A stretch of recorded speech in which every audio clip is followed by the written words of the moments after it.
Bonjour à tous, alors on se retrouve aujourd'hui pour une nouvelle vidéo. Donc dans cette vidéo, on va faire de la prise de mesure et du relevé de cote des cylindres, des deux cylindres, hein, le cylindre 50 Bidalo et le 50 Ersal Fox, et également de prendre les cotes également des deux pistons. Donc là, pour commencer, j'ai préparé ma feuille avec pour le côté gauche tous les cotes qui correspondront au 50 Bidalo VSX qui est ici, et pour la partie droite le 50 Ersal Fox. Donc là j'ai déjà commencé à prendre la cote à cet endroit là, donc j'ai fait une croix pour prendre le même endroit sur les deux cylindres, et je l'ai fait à l'aide du pied à coulisse, donc qui possède une jauge de profondeur. Donc tout simplement ce que j'ai fait, je vous fais voir vite fait, je l'ai mis dedans comme ceci en butée, et après on vient le descendre tout simplement, et après je lis la cote que je suis venu reporter de chaque côté. Voilà, donc 61,8 pour le Bidalo et 60,2 pour le Air Fox. C'est normal, c'est un cylindre de Fox. Le cylindre de Fox est moins haut que le cylindre de 103. Voilà, donc ça je le sais, j'ai déjà une cale de prévu pour compenser la différence de hauteur entre le cylindre de Fox et le cylindre du 50 Bidalo. Voilà, donc là j'ai deux nouveaux outils à vous présenter, donc on va pas tarder à les présenter. Et donc ici ce que j'ai fait, c'est que j'ai représenté un petit schéma, donc ça je le referai au propre sur un fichier Excel ou autre, et à chaque fois que je ferai des relevés de cote, comme ça je m'en resservirai. Donc là j'ai fait des petits schémas, hein, c'est fait à main levée, et en gros ça représente le cylindre dans ce sens là, avec la prise de mesure dans le sens de la largeur, comme ça ici. Et ensuite je vais venir faire la même chose dans l'autre sens, et également en retournant les cylindres je ferai la même chose, je ferai 4 relevés pour chaque cylindre, et également le relevé de cote de chaque piston sur la partie haute et sur la partie basse dans les deux sens. Voilà, donc maintenant je vais vous présenter les deux outils que je viens d'acheter. Donc à commencer par la jauge d'alésage. Donc la jauge d'alésage, je vais déballer on va dire, je vais déballer l'outil et je vous fais voir tout de suite qu'est-ce que c'est une jauge d'alésage. Oui, alors avant d'ouvrir la boîte, donc moi j'ai pris un modèle qui permet de mesurer des diamètres intérieurs de 35 à 50 mm, et c'est la précision est à 1/100 de millimètre.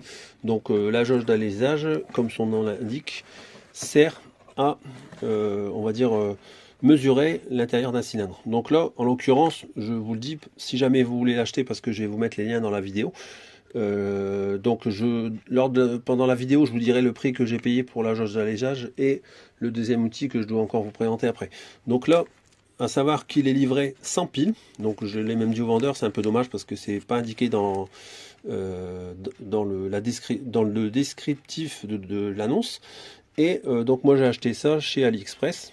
Donc moi j'ai commandé beaucoup de choses, on va dire, pendant les Black Friday d'AliExpress, et de ce fait là en fait j'ai cumulé pas mal de réductions qui font que je l'ai eu à un prix assez raisonnable. Je l'ai touché à peu près dans les 35 € pour le matériel que vous voyez ici. Donc là il est bien emballé, tout ça, nickel. Le seul regret c'est qu'il n'y a pas de notice, et donc les jauges on ne sait pas pour quelle mesure ça correspond. Donc là en même temps je vais découvrir en même temps que vous. Moi je vais essayer de trouver celle qui me permettra de mesurer le diamètre 40, qui est environ le diamètre du cylindre. Donc là donc ça fonctionne, hein, voilà, là c'est 0 mm, c'est normal. J'ai mis une pile dedans, donc j'ai dû mettre une pile LR44, je vous le précise si jamais vous voulez acheter la même jauge d'alésage que moi. Donc là maintenant je déballe tout et je vous fais voir. Donc voilà comment se présente la jauge d'alésage. Donc il y a le manche ainsi que l'indicateur numérique avec l'indication au centième de millimètre, comme vous pouvez le voir. Donc le principe de la jauge, c'est, je vous fais voir ici, donc vous voyez, je vais venir appuyer dessus et la partie elle rentre. Là ici vous avez le petit bout qui vient rentrer, et quand je vais le rentrer, vous allez voir l'indicateur de mesure, lui, il change et il vient se remettre à zéro lorsque j'ai relâché complètement. Donc voilà le principe de la jauge d'alésage. Donc ici vous voyez, il y a un genre de petite bille qui vient en bout de l'appareil, et également ici de l'autre côté vous avez une petite bille.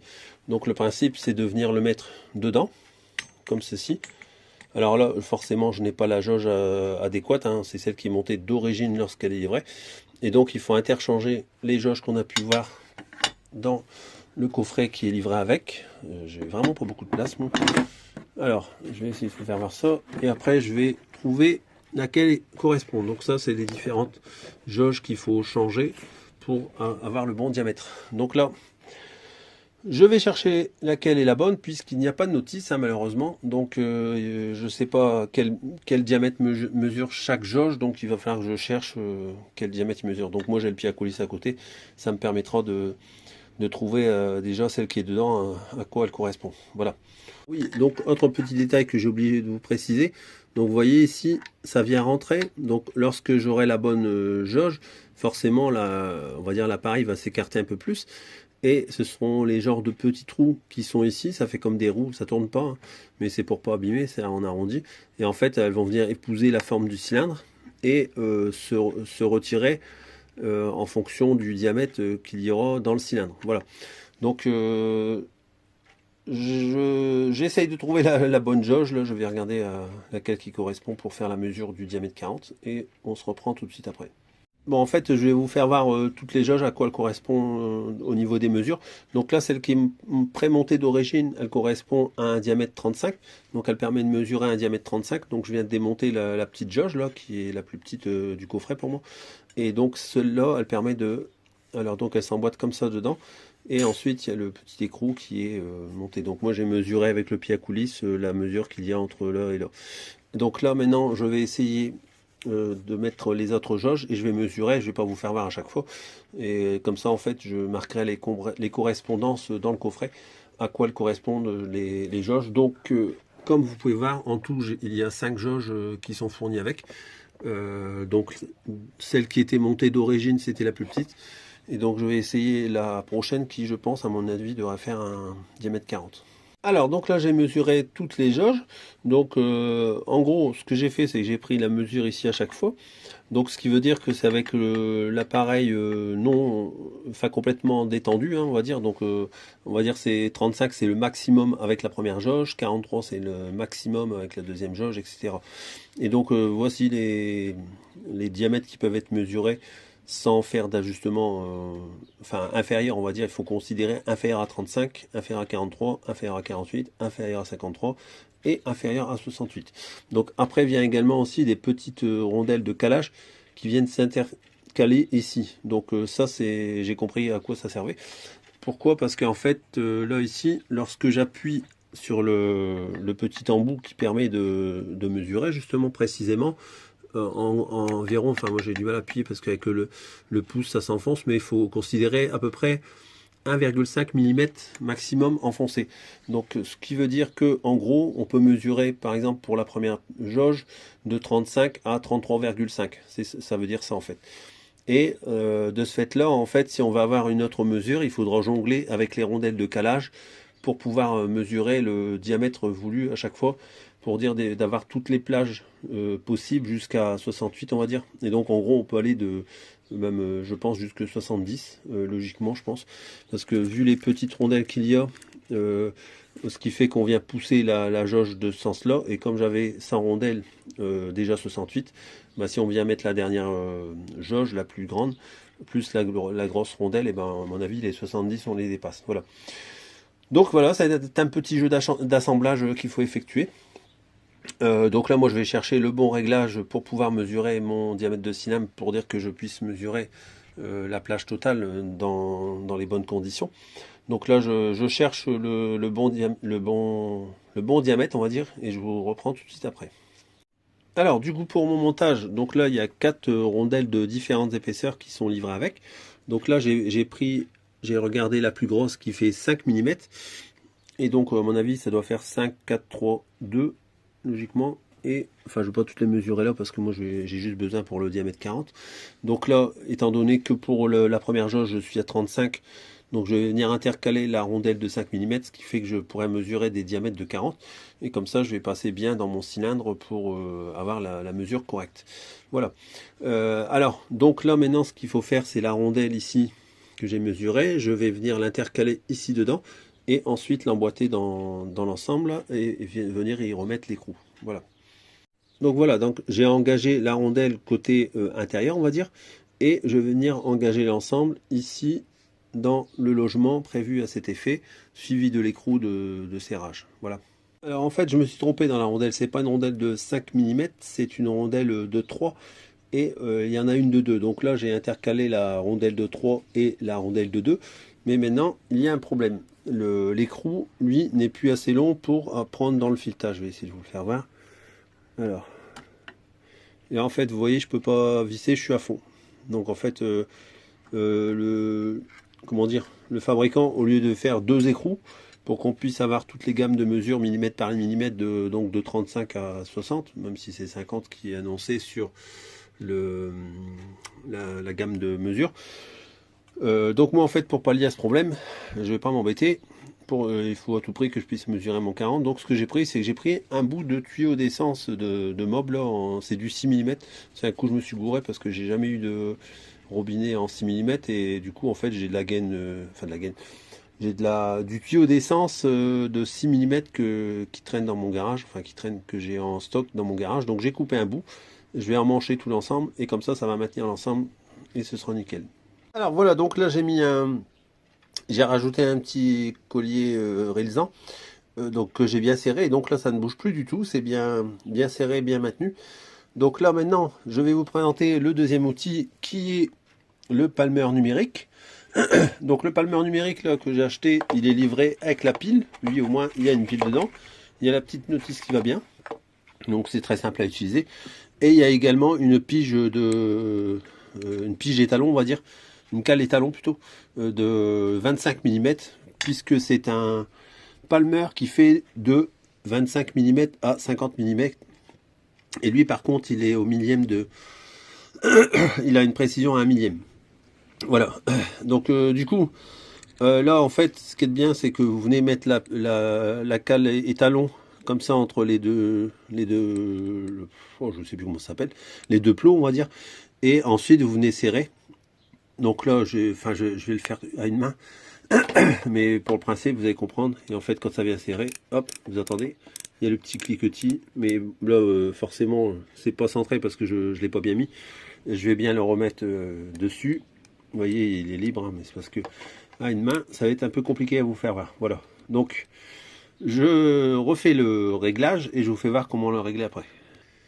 Donc voilà, là j'ai bien recentré la pige de calage, la pige étalon plutôt. Chaque fois je n'ai une bonne avec ma pige étalon. Et la pige étalon, oui. Donc du coup, là maintenant, en fait, quand c'est comme ça, bon moi j'ai déjà fait bien sûr, mais là ici vous faites 0, ici, hop, voilà. Et en fait, on est à 25 puisque la pige, elle fait 25.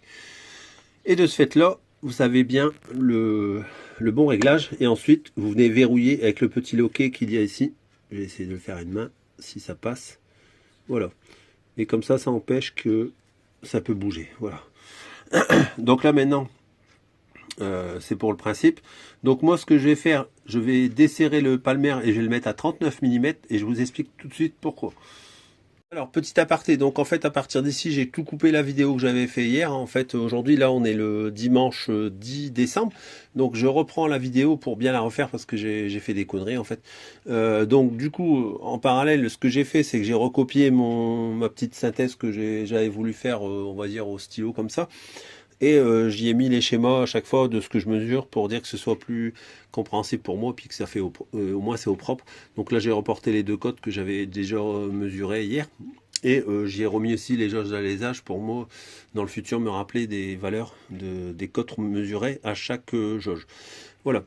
Donc là ici j'ai mis chaque valeur que j'allais mesurer, tout simplement. Ça me fait mon petit tableau de bord, entre guillemets, de mes relevés quand j'aurai un relevé de cylindre piston à faire. Voilà. Donc là ici on continue. Et donc là en fait j'ai pas mis à 39, je l'ai mis à 40. Et en gros ce que je suis venu faire, je l'ai mis comme ça entre les deux billes de la jauge d'alésage. Et lorsque j'étais bien centré, bien positionné, je suis venu remettre à 0 le cadran numérique avec la petite touche comme on peut voir 0. Et donc là ce qui veut dire qu'en fait relâché je suis à 40,66 mm. C'est ça que ça veut dire. Le moins en fait c'est du plus, enfin si vous voyez ce que je veux dire, enfin bref, c'est pour ça que je dis ça allait être compliqué, mais en gros si j'ai une valeur positive ça veut dire que je serai inférieur à 40, parce qu'en fait vous allez voir quand je vais appuyer sur les plots ça paraît un peu débile, mais c'est pas moi qui a fait le matériel, c'est comme ça. Et donc en fait là, quand je vais appuyer, vous voyez, je vais revenir à 0. Je reviens à 0 alors que je suis en train d'appuyer. Voilà. Et donc là, je suis en dessous de 40 mm. Donc faudra le comprendre à l'envers, entre guillemets. Mais bon, après qu'on le sait, voilà. Donc là, quand je relâche complètement, voilà, comme j'ai mis à 40, vous voyez, j'ai mis à 40 ici. Et donc là, ça veut dire que je suis à 40,66 relâché. Voilà. Donc là maintenant, on va pouvoir, après ces explications, on va pouvoir enfin passer aux mesures du, comment dire, aux mesures des deux cylindres. Je suis en train de penser que je vais vous donner le prix du Palmer que j'ai payé et le prix de la jauge d'alésage, tout en sachant que moi j'ai eu des réductions, comme j'ai acheté plusieurs choses en même temps, on va dire, donc je n'aurai pas forcément les mêmes prix et les mêmes réductions. Donc de toute façon je vous mettrai les liens dans la description. Voilà, donc je fais une pause et je vous dis tout de suite le prix que j'ai payé exactement du Palmer et de la jauge d'alésage. Alors pour le Palmer 25-50 mm, donc je l'ai payé exactement 24,52 €. Donc TTC avec les frais d'envoi, de livraison, etc. Voilà, donc je l'ai eu en moins de 15 jours. Pareil pour la jauge d'alésage. Donc la jauge d'alésage, elle par contre pour une 35-50, mais on a bien vu que au niveau des dimensions, on pouvait aller jusqu'à 68 mm. Donc j'ai envie de dire, elle a une plus grosse gamme encore de mesures que ce qui est prévu sur le boîtier. Donc j'ai payé 35,56 € tout compris. Voilà. Donc l'ensemble comme il est là avec la boîte et puis on va dire tout l'ensemble. Voilà. Donc en gros, ce qui me fait que pour les deux appareils, j'en suis à peu près pour 60 €. Voilà. Donc je vous mettrai les liens dans la description pour ceux que ça intéresse. Voilà. Alors après, encore une fois, je vous le dis à chaque fois, mais parce que ça évite des commentaires, on va dire désagréables. On n'est pas obligé de faire avec les outils que je fais, mais ça faisait longtemps que je voulais acheter ces outils parce que j'en ai besoin pour d'autres bricolages qui n'ont rien à voir avec la mob. Et de ce fait-là, en fait, j'ai dit, bon, bah allez, je vais en acheter. Ça faisait un moment que je voulais en avoir un déjà de micromètre. Ça fait perpète que je voulais en acheter un. Et la jauge, on va dire, ça faisait un moment que ça me trottait d'en acheter une. Parce que je trouve que c'est bien. Alors, en plus, pourquoi j'ai pris en numérique? Parce que j'ai comment dire, un pied à coulisses, on va dire, mécanique. Et on va dire avec les yeux que j'ai, malgré que j'ai des lunettes, en fait, bah, ça devient de plus en plus compliqué à aller voir les bonnes valeurs. Donc le numérique, quand on a un petit peu du mal à voir, c'est quand même bien pratique. Voilà, petit aparté, j'arrête le blabla et on attaque enfin les mesures. Voilà. Donc là c'est parti, je vais faire les mesures. Donc là je prends la jauge d'alésage. Donc pour l'insérer dans le cylindre, vous procédez comme ceci, vous l'inclinez et vous venez engager, vous allez voir, ça va rentrer tout simplement. Hop, et vous venez le mettre le plus perpendiculaire possible au cylindre. Donc moi je vais le positionner comme ceci dans le cylindre. Je suis à peu près, on va dire les billes sont à peu près, je vais essayer de les mettre, voilà, ils sont à peu près au niveau de l'embase, on va dire. Donc vraiment la pointe des billes est à peu près au niveau de l'embase. Et là ici, je vais venir regarder sur le cadran numérique la valeur. Voilà, ici, où j'ai la plus petite valeur en fait. Donc en inclinant tout doucement. Donc là vous voyez je repars dans l'autre sens. Et quand je vais de l'autre côté, en fait je vais dans l'autre sens. Et on va dire la valeur la plus haute entre guillemets que je peux avoir c'est 0,01. Donc ce qui veut dire que je suis à 40,01. Donc pour le retirer, vous y allez tout doucement. Et vous le faites relâcher tranquillement. Voilà, il est retiré. Donc bien sûr on y va mollo, hein. Donc là je suis à 40,01 pour la première valeur. Donc je vais l'indiquer. Donc 40,01. Voilà. Donc là je vais faire la même chose pour son petit frère, enfin pour le Fox. Et je vais retourner et je vais prendre toutes les cotes et après je vous fais voir qu'est-ce que j'obtiens comme cote pour le relevé des cylindres. Alors voilà les relevés des deux cylindres, hein, donc dans toutes les mesures comme j'ai fait ici par rapport aux flèches comme j'ai mis sur les schémas. Donc là on peut s'apercevoir que pour le bidalo, bah, en fait il n'y a que 1 centième d'écart sur toutes les parties qui ont été mesurées. Là sur le cylindre Fox, on n'a que 1 centième aussi également d'écart, puisque quasiment toutes les données sont à la même cote. Avec on va dire à peu près, j'ai envie de dire, allez, le bidalo est quasiment à 40,01 centièmes. Et l'air sale, lui, on va dire majoritairement, il est à 40,02, quoi, voilà. Mais bon, voilà, ils sont quasiment similaires à un centième près, voilà. Donc maintenant, ce que je vais faire, je vais vous faire voir une chose. Donc les deux pistons, le temps que j'y suis, donc j'ai mis un axe de piston qui est emmanché dans les deux pistons. Et comme vous pouvez le voir, en fait, les pistons sont bien en contact tous les deux sur le marbre. Et vous pouvez voir qu'en fait, ils sont quasiment à la même hauteur entre le bas de jupe et l'axe du piston. Voilà, donc là c'était pour faire les comparaisons. Je fais toutes les comparaisons des deux cylindres et des deux pistons. Comme ça au moins c'est vraiment quelque chose qui... C'est un vrai comparatif que je veux faire en fait pour faire voir que voilà, il y a des nuances, je pars pas des mêmes bases forcément. Forcément un Fox c'est pas un Bidalo, hein, j'ai jamais dit ça. Donc là ici on voit aussi également que, je sais pas si vous allez voir, le piston Doppler, le bord du piston Doppler, il est bien plus haut que le bord du piston Ersal Fox. Donc ça aussi, ça va jouer pour le relevé des diagrammes, puisque la hauteur entre l'axe et le bas est pareil. Donc ça ne change pas. Mais par contre, on va dire l'arête, on va dire du piston sur la partie ici, elle n'est pas au même niveau que le piston Bidalo. Voilà. Donc ça va jouer pour la prise des diagrammes également. Mais bon, après, comme je vais remonter le Fox, tout va être chamboulé en fait. Voilà, donc il va y avoir de l'ajustement à faire pour que tout coïncide si jamais je laisse le piston air sale sur le 50 Fox. On verra bien. Enfin, ça c'est encore à définir. Je vais voir. Donc tout ça pour vous dire que, alors, chose aussi, je le dis au passage, il y en a qui me l'avaient dit, mais on va dire je le fais voir pour ceux qui ne le savent pas ou qui n'auraient pas vu dans les commentaires. Donc là, au niveau des ergots les ergots de segment, j'ai du mal aujourd'hui alors, pour le Bidalo, donc il est central, donc je ne pourrais pas mettre, si je le voudrais, un piston Bidalo dans le Fox, puisque l'ergot passerait carrément dans le transfert arrière, puisque comme je vous le rappelle, il est complètement central, donc ça taperait en plein dans le transfert arrière du 50 Ersal, donc ce serait pas possible. Donc avoir d'autres pistons, comme j'avais échangé avec Nico, peut-être celui du 50 mal aussi, mais là je ne peux pas l'atteindre, on va dire le 50 mal aussi actuellement, étant donné ce qui m'est arrivé derrière moi. Enfin bref. Donc voilà, donc tout ça pour vous faire voir ceci. Et maintenant on va basculer pour mesurer, on va dire, toutes les côtes du piston, comme je l'ai pris sur la feuille. Alors je vous rappelle que voilà, là je vais le prendre à cet endroit-là, dans ce sens-là. Donc je vais prendre la mesure ici, juste en dessous de mon pouce, puisqu'en dessous la jupe est ouverte bien sûr. Donc, mais par contre dans l'autre sens, j'essaierai de le prendre le plus bas possible. Voilà. Donc voilà. Donc là je passe aux mesures avec le palmer et on voit ce que ça donne. Donc là voilà, j'ai pris la mesure à cet endroit-là pour le piston Ersal. Donc je l'ai bien mis bien centré. Donc là je suis à 39,90. Je vais pas vous faire voir tous les mesures, hein, c'est pour vous faire voir le principe en fait de mesure.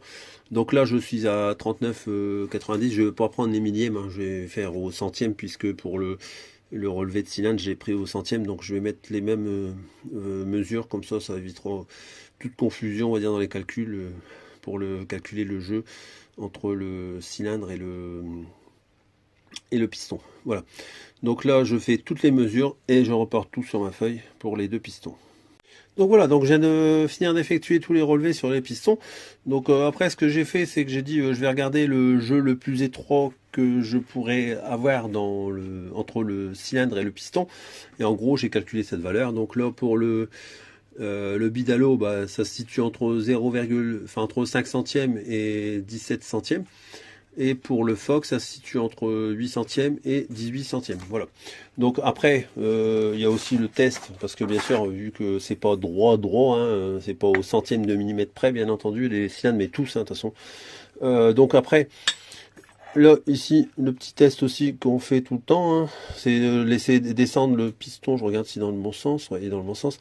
C'est de descendre le piston dans le cylindre, et on voit s'il descend tout de suite ou s'il met un certain laps de temps. Là, en l'occurrence, il descend tout tranquillement, il arrive en bas. Voilà. Donc, je vous refais voir parce que j'ai l'impression qu'on ne le voyait pas dans la vidéo. Donc, je le refais tomber. Voilà. Bon, il y a un peu de travers, mais bon, il descendait pareil. Voilà. Donc, pour le Bidalo et pour le Ersal, donc j'ai bien nettoyé mon plan de joint. On va essuyer un petit peu quand même au cas où. Hop. Donc là c'est bon. Voilà. Et on refait descendre le piston pour le Ersal. Lui il descend plus vite. De toute façon on voit qu'on a un peu plus de jeu dans les relevés. Voilà. Il a tendance à descendre un peu plus vite. Voilà. Donc là pour mesurer le piston, je vais le faire au pied à coulisse. Donc je vais mesurer la partie, on va dire, je vais prendre une cote au centre du piston et une cote à l'extrémité, vraiment le plus au bord possible du piston. Comme ça on verra la différence entre le piston d'Ersal et le piston de Fox. Voilà, donc je fais les cotes et je remplis sur mon fichier. Voilà. Donc là voilà les mesures que j'ai obtenues. Donc là j'ai pris le pied à coulisse pour faire le relevé des mesures du piston. Alors à savoir que pour les relevés là, on peut s'en sortir quasiment qu'avec le pied à coulisse. Comme j'ai expliqué, c'est parce que moi je voulais avoir une jauge d'alésage et un micromètre. Donc voilà. Le pied à coulisse, donc je l'ai pris au niveau de la partie la plus étroite en bout de pied à coulisse, au niveau des deux becs là. Et j'ai vraiment pris un ras de l'arête le plus proche possible où je pouvais le prendre. Donc j'étais vraiment prêt à... Le pied à coulisse était vraiment prêt à tomber, tellement j'étais à ras. Donc je suis vraiment très précis là-dessus. Donc là j'ai une hauteur de 45 au bord pour le bidalo et 44,5. Donc déjà il y a 0,5 à dire entre les deux au niveau de la hauteur dans la partie la plus basse. Au niveau du centre du piston, donc le dôme, on est à 46,26 pour le bidalo et 47,16 pour l'Ersal Fox. Voilà. Donc voilà un petit peu les différences entre les deux. Donc ils sont vraiment pas du tout pareils. Et puis de toute façon on le voit que le dôme, déjà visuellement, ça n'a rien à voir. Voilà, donc je vais encore faire une dernière petite chose et après j'arrêterai la vidéo parce que ça va commencer à faire long. Donc je vais comparer les deux embases de cylindre avec les joints qui sont fournis avec les deux cylindres et on voit un petit peu ce que ça donne. Donc là voilà, donc ce que j'ai fait, c'est que j'ai repris les deux joints d'embase de chaque cylindre, car ils étaient pas bien aux formes des embases de chaque cylindre. Donc je les ai repris pour les faire ressembler le plus possible à la cote d'origine. Voilà. Donc là, je vais vous faire voir une chose, c'est que si on vient superposer le joint d'embase d'origine Ersal Fox sur le 50 Bidalo, vous allez voir ce que ça donne, c'est impressionnant.